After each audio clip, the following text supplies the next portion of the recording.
welcome back to my YouTube channel. Sorry I forgot to introduce myself. My name is actually Sophie Faal. Sophie, S-O-F-E, not S-O-P-H-I-E, S-O-F-E, so get that right.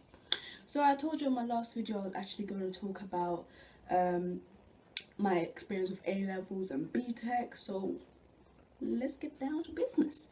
So, August GCSE results. I got my results. I was really happy with my results. I actually banged my GCSE. Well, I wouldn't say banged, but like I passed all my subjects except for one subject, and that was maths. So I wasn't too happy about that, but I was just like, oh well, I'll just retake it. So I went to my school, I went to the sixth form that I actually applied to. I signed up and they told me that you could only do 3 A-levels instead for 4. So I chose to do biology, chemistry and art, and obviously retake maths. So for those people that don't actually know what A-levels are, or sixth form or whatever, basically A-level is, A-level and sixth form is basically what you do in high school. So you do A-levels, and then after that, when you finish doing A-levels at the end of the 2 years, you get a qualification so you can go into university. So that's what it basically is. So what happened was, I got into the school, I started doing the subject, and I was pretty good from the first beginning of it, and then it just went downhill. Like, my worst subject was basically chemistry. For chemistry, every single person in my class got A's and B's when it comes to doing mock tests, or not real tests. So I was just like, oh my god, like I'm gonna fail, like, because when it came to mock exams and everything, yeah, I used to get U's. So I used to always feel like the left out person. Sorry, I'm doing my hair, like, trying to look good on the camera, sorry. But anyway, I always used to like fail biology and chemistry, and I always used to feel bad. Like biology, like there was a mixture of people, so not everyone was smart. But for chemistry, I was the only person that actually failed. But I really had nice supportive teachers, to be honest with you. Like,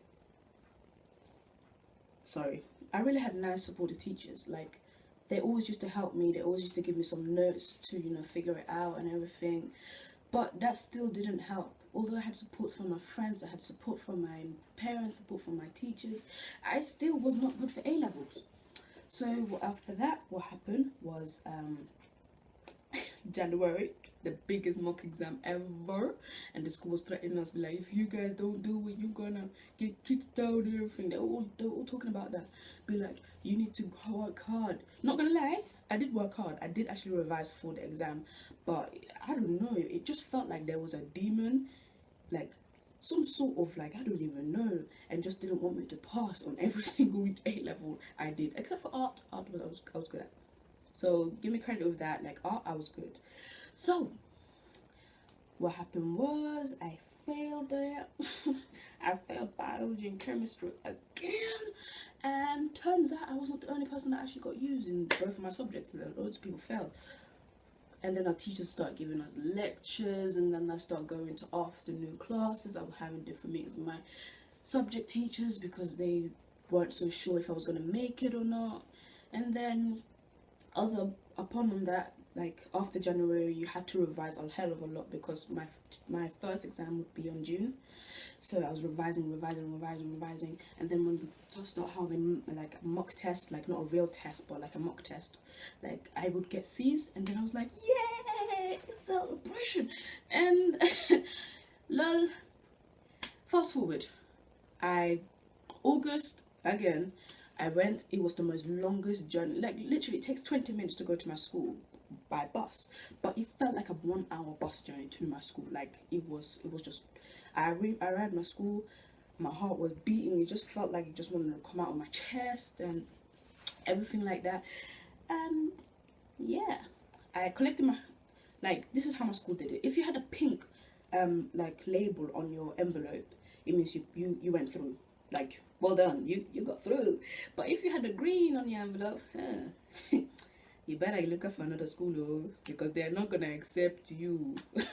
So that's what happened. So I got green on my envelope, but that time I didn't know, so I was just like, what the hell is a green? So I opened it up, and then the letter, the first thing that came off, like the first thing that I managed to pull out from the envelope was a letter saying, unfortunately, you did not make it through. But I didn't believe the letter. I was like, nah, this letter is just a lie. It's just a lie. It's just a lie. I don't believe it. So then after I took out another letter, and then after that, it was just like a letter. It wasn't a letter. It was just actually my results. So I done extended project. So extended project, I passed. Art, I passed. Biology and chemistry, however, that was just another story. That one I did not pass. I failed it like a don. Like, I should get like a reward for failing for both of those subjects because I failed. Sorry, my camera died. But like I said, I didn't cry. I didn't cry. I was just like, okay, let me go to my friends. So I went to my friends. They all showed me their grades, and it was kind of like, but they had pink on their envelopes. So when I was at school, I went to the library. Inside the library, there was 2 lines. The people that got pink on their envelope, they all lined up. So basically for them, it was just like, well, you made it. And the people that had green, you gotta go, like, to the left. I don't think you gotta go. So that's what happened. I had my interview, and they told me, well, you have to go. And that's the time I start crying. I burst out crying, like, ooh. So I went home. I cried even more, because what was so stressful was the fact that I only had 2 weeks left to look for a school.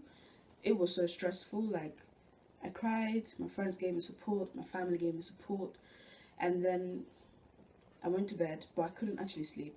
I was just thinking about my life. I was just thinking about tomorrow, because I don't know if I should email schools about continuing doing biology and chemistry, even though I failed it. So bear in mind, I really want to do biology and chemistry. Like, I don't want to do any other subject than science. So then I was thinking about, oh yeah, BTEC. So then I done a lot of research about BTEC, like, and then I start emailing schools and talking about my situations. And then one school managed to reply to me. I went to the meeting, and then I got accepted to do BTEC Applied Science Extended, so level 3. So that's what I'm currently doing right now. So what I'm basically saying, well, not what I'm basically saying, that, okay. Basically,